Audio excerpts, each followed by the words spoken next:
Welcome back to my channel जिसका नाम है इको मेरा देसी। और अब लेकर आ रही हूँ मैं last part of foreign exchange rate. अब फॉरेन एक्सचेंज रेट में हमारा एक ही पार्ट रह गया था और ये काफी इंपॉर्टेंट टॉपिक है from the point of view of ISC board examination. बच्चों को नहीं पता इस आंसर में हमें क्या लिखना है और ये क्वेश्चन है determination of equilibrium of flexible exchange rate system, कि किस तरीके से हम फ्लेक्सिबल एक्सचेंज रेट सिस्टम को डिटरमाइन करते हैं। तो आगे क्वेश्चन पे लिखा होगा एक्सप्लेन। तो ऐसे क्वेश्चन में आपको कैसे आंसर स्टार्ट करना है, देखो सबसे पहले समझो इक्विलिब्रियम का मतलब जिस वक्त दो चीजें एक दूसरे के बराबर हो। फ्लेक्सिबल मतलब जहां पर डिमांड और सप्लाई की हम बात कर रहे हैं, और इक्विलिब्रियम मतलब जब डिमांड फॉर फॉरेन एक्सचेंज बराबर होता है सप्लाई ऑफ फॉरेन एक्सचेंज के, यानी एक्सपेंडिचर इनकम के बराबर है, तो उसको हम क्या बोलते हैं, इक्विलिब्रियम। अब जैसा आप सब लोगों को पता है, आप सेमेस्टर 1 में पढ़ चुके हो कि डिमांड कर्व डाउनवर्ड स्लोप करता है और सप्लाई कर्व अपवर्ड स्लोप करता है। क्योंकि हम कह रहे हैं कि दोनों बराबर हैं, तो ये वाला जो पॉइंट है जहां डिमांड और सप्लाई एक दूसरे से इंटरसेक्ट करेगा उसको हम क्या बोलेंगे, इक्विलिब्रियम ऑफ फॉरेन एक्सचेंज। अब जो नीचे वाला पार्ट आपको दिख रहा है, आपको दिख रहा होगा कि सप्लाई रेड लाइन इस ब्लैक लाइन के पीछे है, यानी कि डिमांड ज्यादा है सप्लाई से, जो किसको लीड कर रहा है, एक्सेस डिमांड को। और इस इक्विलिब्रियम पॉइंट के अगर हम ऊपर वाला पार्ट देखें तो ये रेड लाइन यानी सप्लाई की लाइन डिमांड की लाइन से आगे है, जो क्या दिखा रहा है, that demand is smaller than supply, या vice versa we can say that supply is greater than demand which shows excess supply. ठीक है, ये आपने ग्राफ बना दिया।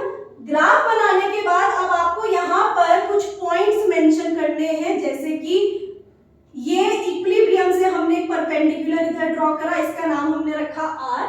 इसके ऊपर हमने एक ऐसी डॉटेड लाइन बना दी, इसका नाम रखा R2। इसके नीचे भी एक डॉटेड लाइन बना दी, इसका नाम रखा R। अब हमें ये तीनों पॉइंट्स एक्सप्लेन करने हैं कि O से लेकर R वाला पॉइंट क्या स्टेट कर रहा है। OR स्टेट करता है demand for foreign exchange is equal to supply of foreign exchange, that is there is equilibrium. OR1 क्या स्टेट कर रहा है, ये स्टेट कर रहा है एक्सेस डिमांड। डिमांड का मतलब मैं बता चुकी हूँ, इसका मतलब होता है खर्चा यानी एक्सपेंडिचर। और ये एक्सपेंडिचर जब ज्यादा होगा, आप लोग खुद से सोचो, आपकी जेब में 100 रुपए है, आप ज्यादा खर्चा करते हो तो आप क्या हो जाओगे, गरीब, क्योंकि आपका आउटफ्लो ज्यादा है।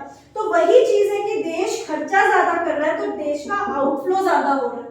जब देश का आउटफ्लो ज्यादा होगा तो उसकी वजह से क्या होगा, आउटफ्लो फॉरेन एक्सचेंज का ज्यादा हो गया तो आपकी करेंसी की जो वैल्यू है, the value of domestic currency will fall. अब आपके देश की करेंसी की वैल्यू गिर गई, जैसे इंडोनेशिया की करेंसी की वैल्यू कम है, श्रीलंका की करेंसी की वैल्यू कम है, तो उसकी वजह से इनके जो एक्सपोर्ट्स हैं ये चीप है, इनके जो इंपोर्ट्स हैं, ये लोग तो दूसरे देशों से जब सामान खरीदते हैं वो एक्सपेंसिव है।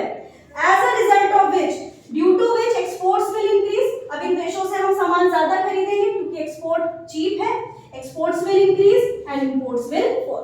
अब क्या हो रहा है कि हम हमारे देश से अब लोग ज्यादा सामान खरीदना चाहते हैं, एक्सपोर्ट्स अगर इंक्रीज होंगे उसकी वजह से वैल्यू ऑफ डोमेस्टिक करेंसी क्या हो जाएगी, बढ़ जाएगी।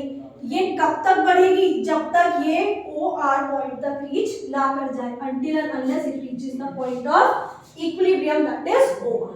ठीक, अब आ जाते हैं नेक्स्ट पॉइंट पर which is OR2। OR2 यानी ये वाला पार्ट, ये एक्सेस सप्लाई यानी इनकम ज्यादा है। It shows excess supply, that is there is more inflow of foreign exchange.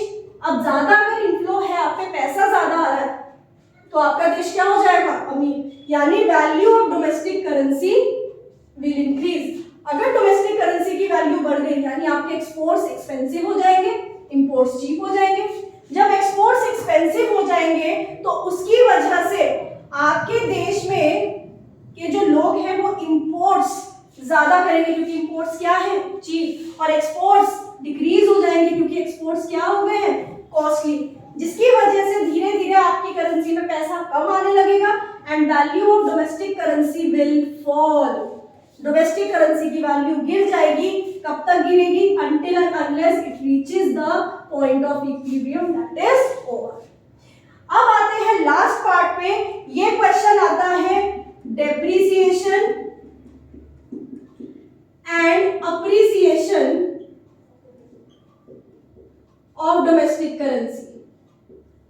इस क्वेश्चन के आने के चांसेस काफी कम होते हैं। अब इम्पैक्ट क्या पड़ेगा जब कंट्री में डिमांड और सप्लाई में चेंजेस आएंगे। पहला पार्ट आता है increase in demand. Increase in demand का मतलब क्या है कि हमारी करेंसी में, जो हमारी करेंसी है उसमें हम खर्चा ज्यादा कर रहे हैं, जिसकी वजह से आउटफ्लो ऑफ फॉरेन एक्सचेंज बहुत ज्यादा हो रहा है। जब आउटफ्लो होगा तो उससे डोमेस्टिक करेंसी की वैल्यू घट जाएगी। जब डोमेस्टिक करेंसी की वैल्यू घटेगी तो उससे हमारे देश की करेंसी की वैल्यू गिर जाएगी, यानी करेंसी की वैल्यू डेप्रिशिएट हो जाएगी। करेंसी की वैल्यू डेप्रिशिएट होने का मतलब क्या है? अगर हमने कहा डॉलर इन टर्म्स ऑफ रुपी, तो ये जो डॉलर है, डॉलर की वैल्यू बढ़ गई और रुपी की वैल्यू क्या हो जाएगी? डॉलर की वैल्यू बढ़ जाएगी और रुपी की वैल्यू कम हो जाएगी। तो ये देखो, ये हमने बनाया डिमांड कर्व, ये बनाया सप्लाई कर्व। अब हम कह रहे हैं डिमांड इंक्रीज हुआ। डिमांड इंक्रीज होता है तो किधर शिफ्ट करेगा? Rightward. Demand curve will shift towards right. तो जहां original demand and supply intersect किया उस पॉइंट को हमने इक्विलिब्रियम पॉइंट बोला। जहां पर new demand and new supply intersect हुआ उसको हमने इवन पॉइंट बोला। तो यहां से ये ओरिजिनल इक्विलिब्रियम एक्सचेंज रेट, ये ओरिजिनल क्वांटिटी। अब आप देखोगे इस इवन पॉइंट से हम अगर देखें तो एक्सचेंज रेट की वैल्यू बढ़ रही है। क्यों बढ़ रही है? क्योंकि क्वांटिटी डिमांड ज्यादा हो रहा है, हमारा देश खर्चा ज्यादा कर रहा है, इसलिए डॉलर इन टर्म्स ऑफ रुपी बढ़ गया। नेक्स्ट आता है इंक्रीज इन सप्लाई। अब देखो, इंक्रीज इन सप्लाई कब होगा? जब इनकम ज्यादा आएगी, यानी इनफ्लो ऑफ फॉरेन एक्सचेंज काफी ज्यादा है। इनफ्लो फॉरेन एक्सचेंज ज्यादा होने की वजह से हमारे देश की करेंसी की वैल्यू बढ़ जाएगी। जब हमारे देश की करेंसी की वैल्यू बढ़ेगी तो हमारे देश की करेंसी अप्रिशिएट हो जाएगी।